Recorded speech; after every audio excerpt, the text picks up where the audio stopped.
चलो बच्चों, तो आज हम लोग स्टेट में सेकंड चैप्टर कंटिन्यू करें, लीनियर कोरिलेशन। इस चैप्टर में अभी तक हमने ऑलमोस्ट सब मेथड देख ली, स्कैटर डायग्राम मेथड भी देख ली, कार्ल पियर्सन की मेथड भी समझ ली और उसके साथ साथ स्पीयरमैन की रैंक कोरिलेशन भी समझ लिया। उसके अंदर भी अलग अलग टाइप्स आते हैं, वो भी समझ लिए। आज के वीडियो में हम लोग शॉर्ट सम्स देखेंगे, स्पीयरमैन की भी और कार्ल पियर्सन की भी, जिसमें शुरुआत करें कि एक्सरसाइज 2.3 में कल हम लोग स्पीयरमैन की मेथड देख रहे थे, जिसमें 1 to 6 तक के क्वेश्चन समझे थे। अब इसी एक्सरसाइज में उसके कुछ शॉर्ट सम्स देखें, जिसमें क्वेश्चन नंबर 7 से देखें हम लोग। शॉर्ट सम है जिसमें डायरेक्ट फार्मूला रखकर और सॉल्व करना है, बराबर। सिर्फ क्वेश्चन में क्या दिया हुआ है वो हम लोग ध्यान से समझें। जिसमें क्वेश्चन नंबर 7 देखें, ऐसा दिया हुआ है कि 10 contestants are ranked in a beauty contest by 2 judges and the sum of square of difference in their rank is found to be 214. Find the rank correlation coefficient. क्या ढूंढना है? रैंक कोरिलेशन कोएफिशिएंट, मतलब वो Spearman वाली method. ध्यान रखना, अब ये दोनों मेथड मिक्स हो गई है, कार्ल पियर्सन और स्पीयरमैन, तो ध्यान देना। इसमें रैंक कोरिलेशन फाइंड करना है, तो इसके लिए देखो, एक तो दिया हुआ है 10 कंटेस्टेंट, 10 लोग थे, मतलब n इक्वल टू 10 हो गया। और दूसरा क्या दिया हुआ है? Sum of square of difference. Sum of square of difference जब सेंटेंस में हो ना, तो उसको सिंबल में लिखना सीखना, एक एक वर्ड करके, कि जैसे सम मतलब कहलाता है सिग्मा, स्क्वायर मतलब स्क्वायर करेंगे, स्क्वायर ऑफ डिफरेंस, डिफरेंस को हम लोग क्या कहते हैं? डी का स्क्वायर, मतलब ये क्या हुआ पता है? सिग्मा डी स्क्वायर हुआ। Sum of square of different in their rank, तो मतलब ये सिग्मा डी स्क्वायर दिया हुआ है 214, सिग्मा डी स्क्वायर 214 है। तो उस पर रैंक कोरिलेशन। अब रैंक कोरिलेशन के लिए दो ही तो चीज़ें चाहिए, और क्या चाहिए? एक एन और सिग्मा डी स्क्वायर, फिर तो फार्मूला में ही रखना है, बराबर ना। ओके, तो अब आर ढूंढने के लिए वही formula, 1 - 6 sigma D square upon N square -1। तो 1 - 6 सिग्मा डी स्क्वायर पे लिखेंगे 214 अपॉन एन पे 10 और 10 स्क्वायर -1।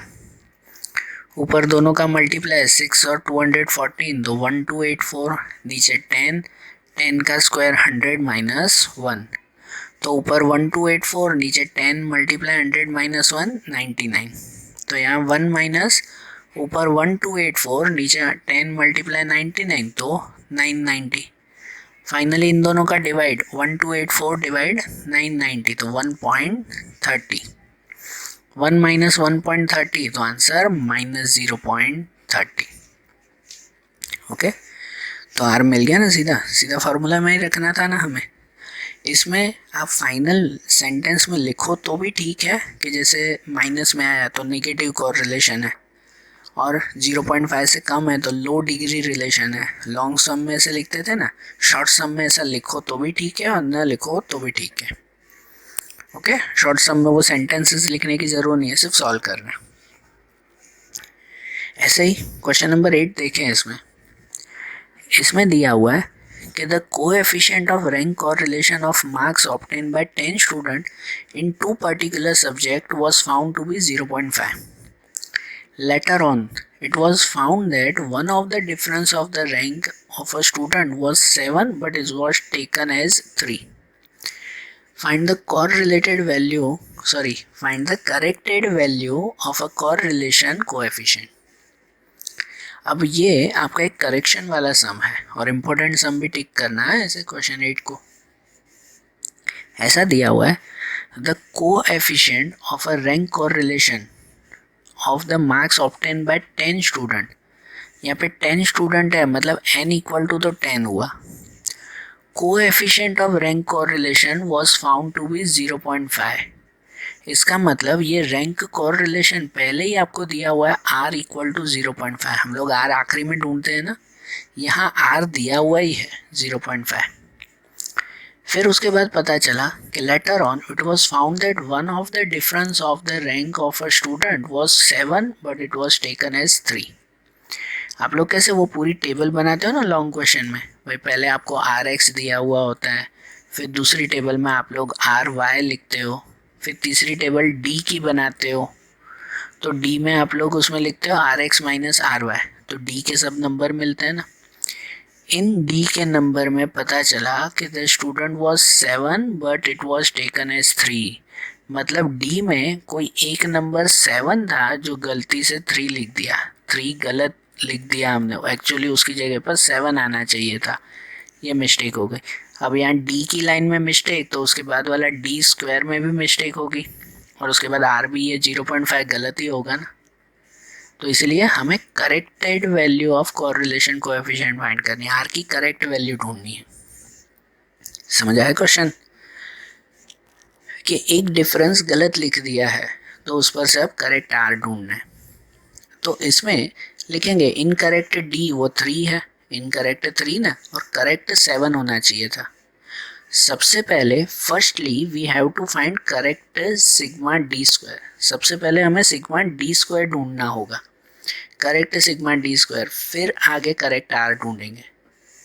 तो इस सब में पहला स्टेप क्या करेंगे, हम लोग आर की वही फॉर्मूला, ये अलग पार्ट है, ये पार्ट पहले ध्यान देना, आर की वही formula 1 minus 6 sigma D square upon N square minus 1, जिसमें आर पे दिया हुआ है 0.5, आर की प्लेस पर 0.5, 6 सिग्मा डी स्क्वायर, पहले ये सिग्मा डी स्क्वायर ढूंढना है हमें, आर तो दिया हुआ ना, सिग्मा डी स्क्वायर पहले ढूंढना है, एन स्क्वायर माइनस 1, तो एन पे 10, तो पहले सॉल्यूशन से सिग्मा डी स्क्वायर ढूंढेंगे। तो कैसे सॉल्व करेंगे, ये 0.5 minus 1 minus 6 sigma D square, वही एन पे तो 10 लिखा, तो 10 और 10 का स्क्वायर 100 माइनस 1, तो 100 माइनस 1 99, तो ये जो पूरा ब्रैकेट है ना, ये जो पूरा बनेगा एक पार्ट, ये माइनस में है, जिसे इक्वल टू के इस साइड ले जाएंगे तो ये पूरा प्लस में आ जाएगा, और प्लस 0.5 जो यहाँ प्लस में है उसे इक्वल टू के इस साइड ले आएंगे तो माइनस हो जाएगा। मतलब ऐसे हो जाएगा कि 6 sigma D square upon 10, 100 minus 9 99 equal to 1 minus 0.5, जिसमें 6 सिग्मा डी स्क्वायर 100 मल्टीप्लाई 99 तो 990 इक्वल टू 1 माइनस 0.5 तो 0.5। अब सिग्मा डी स्क्वायर अगर ढूंढना है तो सिग्मा डी स्क्वायर के लिए जो 990 डिवाइड में है उसे ऊपर क्रॉस में मल्टीप्लाई में ले जाए, और 6 सिग्मा डी स्क्वायर 6 जो मल्टीप्लाई में है उसे डिवाइड में ले आए, तो सिग्मा डी स्क्वायर हो जाएगा 0.5 मल्टीप्लाई 990 अपॉन में 6, तो सिग्मा डी स्क्वायर इनका कैलकुलेशन मिलेगा 82.5। आर जब 0.5 था तो सिग्मा डी स्क्वायर 82.5 मिला, ये सिग्मा डी स्क्वायर गलत है, बराबर ना, क्योंकि 0.5 वो भी तो इनकरेक्ट था ना, तो ये भी तो इनकरेक्ट ही हुआ, पहले इसे करेक्ट करेंगे। जो सिग्मा डी स्क्वायर मिला अब इसे करेक्ट करें, now correct sigma D square. तो करेक्ट सिग्मा डी स्क्वायर में क्या करेंगे कि जो 82.5 है उसमें रॉन्ग डी का स्क्वायर माइनस करेंगे, और जो करेक्ट डी स्क्वायर है उसे प्लस करेंगे, जो गलत है उसे माइनस, जो सही है उसे प्लस। तो 82.5 में डी की वैल्यू 3 है, जो रॉन्ग डी है वो 3 है ना, तो 3 का स्क्वायर, ठीक है ना, ये सिग्मा डी स्क्वायर है, इसलिए ये जो रॉन्ग डी है उसका भी स्क्वायर, 3 का स्क्वायर माइनस, और जो करेक्ट है वो 7 का स्क्वायर प्लस। तो 82.5 माइनस 3 का स्क्वायर 9 प्लस 7 का स्क्वायर 49, तो 82.5 में ये माइनस और ये प्लस करो तो आंसर मिल जाएगा 122.5, बराबर। ये सिग्मा डी स्क्वायर मिला, अब करेक्ट आर ढूंढेंगे, करेक्ट आर, तो करेक्ट आर के लिए तो अब वही फार्मूला ना, 1 minus 6 sigma D square upon N square minus 1। अब इसमें वही वैल्यू रखेंगे, 6 सिग्मा डी स्क्वायर पे लिखें अब 122.5, ये करेक्ट वाली वैल्यू, और एन पे तो 10 ही लिखना है, फिर तो वही आगे सॉल्यूशन करते जाएंगे, तो आर की करेक्ट वैल्यू क्या मिल जाएगी हमें 0.26, जो गलत वैल्यू 0.5 थी ना वो करेक्ट होके मिली 0.26। समझ में आया ना, जब इनकरेक्ट वैल्यू हो तो कैसे हम लोग करेक्ट करेंगे। ओके, ऐसा इंपॉर्टेंट टिक करना क्वेश्चन 8 को, कितनी बार आपको 3 मार्क में पूछा जाता है ये, बरोबर। तो अब ये एक्सरसाइज 2.3 के ये सम्स देखे ना, शॉर्ट सम्स कार्ल पियर्सन के। अब फाइनल एक्सरसाइज में जाए, और फाइनल एक्सरसाइज में सेक्शन सी के अब हम लोग शॉर्ट सम्स देखें। सेक्शन सी और डी के देखेंगे, जिसमें सबसे पहले सेक्शन सी के शॉर्ट सम्स। ध्यान देना, कुछ नई फार्मूला भी आएगी, नोट करते जाना, जिसे हम लोग अब देखें कि उसमें क्वेश्चन नंबर 11 से देखें। आगे की जो थियरी के क्वेश्चन हैं वो फिर पहले क्वेश्चन 11 में देखें।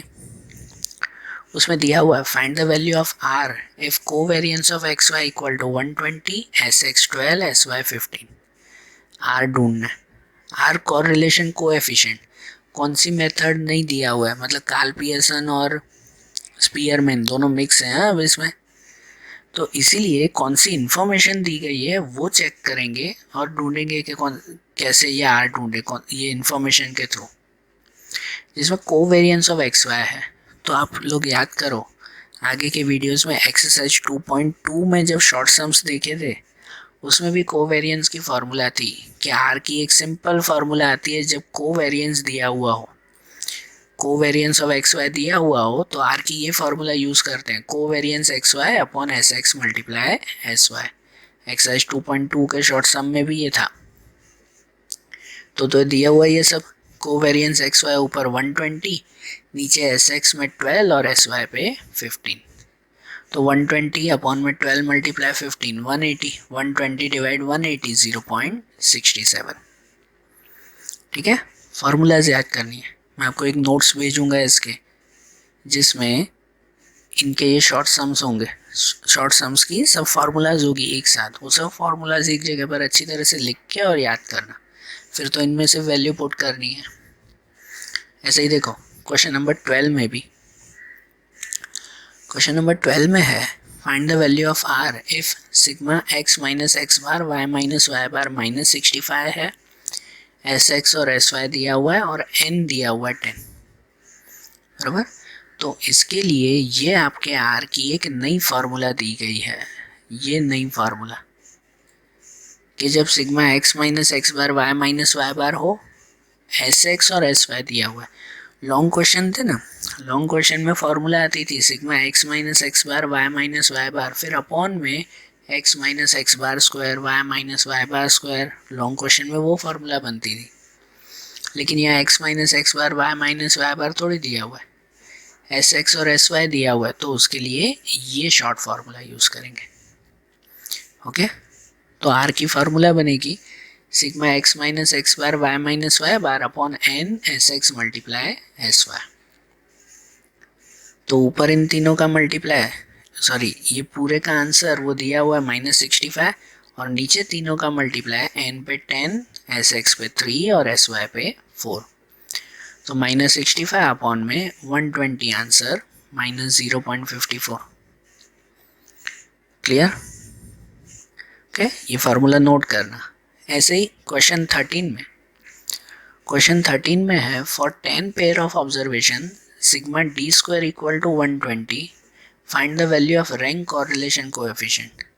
इसमें तो दिया हुआ ही है कि रैंक कोरिलेशन कोएफिशिएंट ढूंढना है, मतलब वही स्पीयरमैन वाली मेथड, जिसमें 10 पेयर ऑफ ऑब्जर्वेशन मतलब n पे 10 दिया हुआ है और सिग्मा डी स्क्वायर भी डायरेक्टली दिया हुआ है ये 120। तो रैंक वाली मेथड में तो चाहिए ये दो चीज़ें, n पे 10 और सिग्मा डी स्क्वायर 120 दिया हुआ ही है, तो फिर डायरेक्टली इसी फार्मूला में यूज़ करें ना उसे, जिसमें r की formula 1 - 6 sigma D square upon n square -1, बस इसकी वैल्यू रख दो। बस 6 सिग्मा डी स्क्वायर पे 120 अपॉन n पे 10, n स्क्वायर पे 10 स्क्वायर -1। तो इन पूरे का सॉल्यूशन वैल्यू रख के फिर सॉल्यूशन तो सेम ही करना है कि पूरे का सॉल्यूशन कितना मिल जाएगा 0.27। ओके, शॉर्ट सम्स आएंगे ना ऐसे ही। अब ऐसे ही सेक्शन डी के शॉर्ट सम्स देखें, जल्दी जल्दी इसीलिए करवा रहा हूँ क्योंकि इस सब में से फार्मूला रखनी है, कोई नई मेथड नहीं है। अब सेक्शन डी के हम लोग शॉर्ट सम्स देखें, जिसमें क्वेश्चन नंबर 10 से शुरुआत करें। तो क्वेश्चन नंबर 10 में दिया हुआ है The following data is available for two variables, rainfall in millimeter and yield of crop in quintal और हेक्टर, क्विंटल पर हेक्टर. ठीक है, x और y है, x में रेनफॉल है और y में है यील्ड ऑफ क्रॉप्स, कितने क्रॉप्स तैयार हो रहे हैं. इंफॉर्मेशन में n x बार, y बार, एस एक्स, एस वाई और सिग्मा एक्स वाई दिया हुआ है. बराबर. ये भी देखो, नॉर्मल अगर वो जो लॉन्ग क्वेश्चन की फार्मूलाज हैं इसमें ऐसा कोई भी दूसरी चीज़ नहीं है. इसमें सिग्मा एक्स वाई और एस एक्स और एस वाई दिया हुआ है. तो sigma x y, s x, s y ये तीन जब जिसमें दिए हुए हो तो उसके लिए ये फार्मूला यूज़ करते हैं, उसके लिए ये नई फार्मूला. ठीक है, ये फार्मूलाज नोट करके लिख लेना. देखो पहले एक था कि जिसमें कोवेरिएंस दिया हुआ था, कोवेरिएंस के साथ एस एक्स और एस वाई है तो एक फार्मूला. फिर दूसरा देखा था कि sigma x minus x bar, Y minus Y बार, उसके साथ एस एक्स एस वाई दिया हुआ था तो वो दूसरी फार्मूला यूज़ की थी. अब सिग्मा एक्स वाई के साथ एस एक्स और एस वाई दिया हुआ है तो फिर ये फार्मूला. ठीक है, तो फार्मूला है sigma x Y minus N X bar Y bar upon N S x और एस वाई. सब चीज़ें दी गई है. पहले सिग्मा एक्स वाई, तो सिग्मा एक्स वाई पे ये 1,89,000 minus N X bar and Y bar, N पे 10, एक्स बार पे 120, वाई बार पे 150 एंड अपॉन में n S x s Y. तो एन पे 10, एस एक्स पे 30 और एस वाई पे 40. तो ऊपर 1,89,000, उनमें इन तीनों का मल्टीप्लाई 1,80,000 अपॉन में 12,000. तो 189 में से 180 माइनस तो 9,000 अपॉन 12,000. तो 9,000 अपॉन 12,000 आंसर मिल जाएगा 0.75. ओके, ये भी सिर्फ फार्मूला रखी है हमने. ऐसे अब क्वेश्चन नंबर 11 में है the following information is obtained for 9 pair of observations, sigma x, sigma y, sigma x square, sigma y square और sigma x y. अब ये एस एक्स एस वाई नहीं है, एस एक्स और एस वाई दिए हो तो वो शॉर्ट वाली फार्मूला. ठीक है, अब यहाँ x y, x square, y square, x और वाई ये सब दिए हुए हैं तो इसमें हम लोग जो लॉन्ग क्वेश्चन में फार्मूला लगाते हैं वही लॉन्ग क्वेश्चन वाली फार्मूला लगानी है. आपको सबकी वैल्यू डायरेक्टली दी गई है.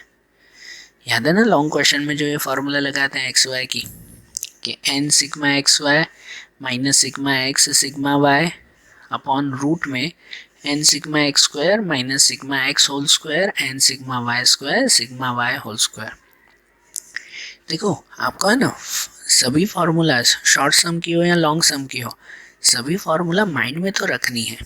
मैं आपको एक नोट भेजूंगा ना, उसमें सब फार्मूला लिखी हुई होगी जो आपको माइंड में तो रखनी है. और उसके बाद आपको जो है जो भी क्वेश्चन हो ना, क्वेश्चन में क्या क्या डेटा दिया हुआ है, क्या क्या इन्फॉर्मेशन है, उसके हिसाब से आपके माइंड में उसी वक्त ब्लिंक होना चाहिए कि नहीं ये इन्फॉर्मेशन है ना, मतलब ये फार्मूला रखनी है. बराबर. तो देखो अब इसमें भी यही फार्मूला यूज़ करेंगे जिसमें n, तो n पे ऊपर दिया हुआ 9 पेयर्स, तो n पे 9, सिग्मा एक्स वाई दिया हुआ 408 माइनस सिग्मा एक्स, तो सिग्मा एक्स पे ये 51 मल्टीप्लाई सिग्मा वाई, तो सिग्मा वाई पे 72 अपॉन रूट में n सिग्मा एक्स स्क्वायर, तो n पे 9 सिग्मा एक्स स्क्वायर, तो सिग्मा एक्स स्क्वायर पे 315, सिग्मा एक्स स्क्वायर ये है ना 315 माइनस सिग्मा एक्स का होल स्क्वायर, तो सिग्मा एक्स पे 51 उसका होल स्क्वायर. दूसरे रूट में n पे 9 सिग्मा वाई स्क्वायर, तो सिग्मा वाई स्क्वायर पे 582 माइनस सिग्मा वाई का होल स्क्वायर, जिसमें सिग्मा वाई पे 72 उसका होल स्क्वायर.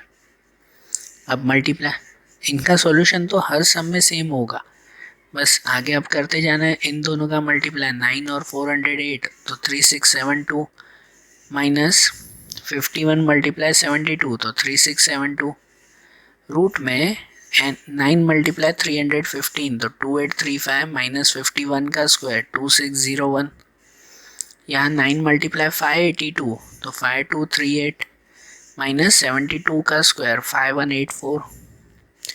तो यहाँ पे ऊपर दोनों का माइनस 0, सेम नंबर 0, और अपॉन रूट में इन दोनों का माइनस 234, इन दोनों का माइनस 54। ऊपर 0, नीचे इन दोनों रूट का मल्टीप्लाई 12636, जिसका स्क्वायर रूट 112.41, और 0 से किसी का भी डिवाइड करो, आंसर 0। बराबर ना। यहाँ 0 आया तो इसमें r की वैल्यू भी क्या मिलेगी, 0, मतलब इसमें x और y में कोई रिलेशन नहीं है। 0 आया ना, मतलब नो रिलेशन। कैसे माइनस में आता है तो नेगेटिव रिलेशन है, प्लस में आया तो पॉजिटिव रिलेशन है, 0 आया मतलब नो रिलेशन उसमें। ओके, ऐसे क्वेश्चन नंबर 12 इसमें है, the information obtain on the basis of rank given by 2 जजेस to 8 contestant of a dance competition is given below. Sigma rx minus ry square दिया हुआ है 126, where rx and ry are the rank given to a contestant by the 2 judges respectively. Find Spearman rank correlation coefficient. इसमें भी rank की method से find करना है ना। देखो 8 कंटेस्टेंट हैं, मतलब n पे 8, और ये जो दिया हुआ है ना sigma r x minus are y, आपको याद है जब लॉन्ग क्वेश्चन करते हो तो डी की फॉर्मूला क्या लिखते हो कि डी इक्वल टू क्या लिखते हैं, r x minus are y, यही लिखते हैं ना, d equal to r x minus R Y. तो ये भी तो r x minus are y का स्क्वायर है, तो r x minus are y मतलब एक्चुअली कहलाया क्या, डी ना। तो ये एक्चुअली डी का स्क्वायर ही दिया हुआ है, सिग्मा डी स्क्वायर ही दिया हुआ है 126। बराबर ना, वही सम है, डी स्क्वायर ही है, बस आपको कंफ्यूज करने के लिए डी की जगह r x minus are y लिख दिया है इन्होंने। Sigma r x minus are y square मतलब सिग्मा डी स्क्वायर, वो 126। और फिर से बोल रहा हूँ, इसमें यही दोनों तो चाहिए हमें, तो इसे सीधे फार्मूला में लिखते जाएंगे ना कि r equal to 1 minus 6 sigma D square upon N square minus 1। तो 6 सिग्मा डी स्क्वायर पे लिखेंगे 126, एन पे लिखेंगे 8, और एन पे 8 स्क्वायर माइनस 1, और फिर उनका जैसे सॉल्यूशन करते हैं वही सॉल्यूशन, जिसके सॉल्यूशन में हमें आंसर क्या मिलेगा, माइनस 0.5 आया ध्यान। और ऐसे दूसरा लास्ट शॉर्ट सम देखें, इसमें दिया हुआ है the rank given by 2 expert on the basis of interview of 5 candidates for a job are 3, 5, 5, 4, 1, 2, 2, 3 and 4, 1. Find the rank correlation coefficient from this data. देखो इस पर से हमें रैंक कॉररिलेशन फाइंड करना है रैंक की मेथड से, और ये जो इन्फॉर्मेशन है ना, ये आपको एक्चुअली एक्स और वाई की वैल्यू दी गई है। बराबर ना, ये एक्स और वाई की रैंक दिए हुए हैं। मतलब देखो इसमें दिया हुआ है कि भाई 5 कैंडिडेट्स हैं, मतलब कैंडिडेट्स में A B C D E, table बनाएंगे ना, इसमें डायरेक्ट आंसर नहीं है, तो टेबल बनाएंगे पहले फिर रखेंगे हम लोग फार्मूला में। तो 5 कैंडिडेट्स को ए बी सी डी ई, पहले में रैंक बाय फर्स्ट एक्सपर्ट उसे आर एक्स कहेंगे, और रैंक बाय सेकेंड एक्सपर्ट उसे आर वाई कहेंगे। तो जो पहले को दिया हुआ है ना कि 3 और 5, ये फर्स्ट कैंडिडेट को दिया हुआ है, मतलब फर्स्ट कैंडिडेट को एक जज ने 3 रैंक दिया और दूसरे जज ने 5 रैंक दिया, मतलब ये एक्स पे 3 और वाई पे 5। सही बात ना, जो एक्सपर्ट है पहले एक्सपर्ट ने इस ए को 3rd रैंक दिया और दूसरे एक्सपर्ट ने इसको 5 रैंक दिया। फिर दूसरा 5 एंड 4 मतलब बी में ये एक्स की जगह पे 5 और वाई की जगह पे 4। फिर 1 एंड 2 तो सी में x की जगह पे 1 और y की जगह पे 2। फिर 2 एंड 3 तो उस पे d में x की जगह पे 2 और y की जगह पे 3। और 4 एंड 1 मतलब e में x की जगह पे 4 और y की जगह पे 1। हमेशा पहला x ही होता है, फिर दूसरा y। तो rx और ry रैंक मिल गए ना। फिर आगे जैसे हम लोग लॉन्ग सम में करते थे वैसे ही पहले d ढूंढेंगे, R x minus are Y, इन दोनों का माइनस 3 माइनस 5, 5 माइनस 4, 1 माइनस 2, ये डी की कॉलम। और उस पर से डी स्क्वायर -2 का स्क्वायर, 1 का स्क्वायर, -1 का स्क्वायर, 3 का स्क्वायर और डी स्क्वायर का टोटल सिग्मा डी स्क्वायर 16, बराबर। और ये जो सिग्मा डी स्क्वायर मिल गया उसे फिर फाइनल फार्मूला में रखें, r equal to 1 minus 6 sigma D square upon N square -1। तो r equal to 1 minus 6 sigma D square मिला 16 और n पे लिखेंगे 5, n स्क्वायर 5 स्क्वायर -1, 5 कैंडिडेट्स थे ना इसलिए ये 5। और ये जो वैल्यू मिली उसे आगे सॉल्व करते जाएंगे तो फाइनल r की वैल्यू क्या मिल जाएगी 0.2।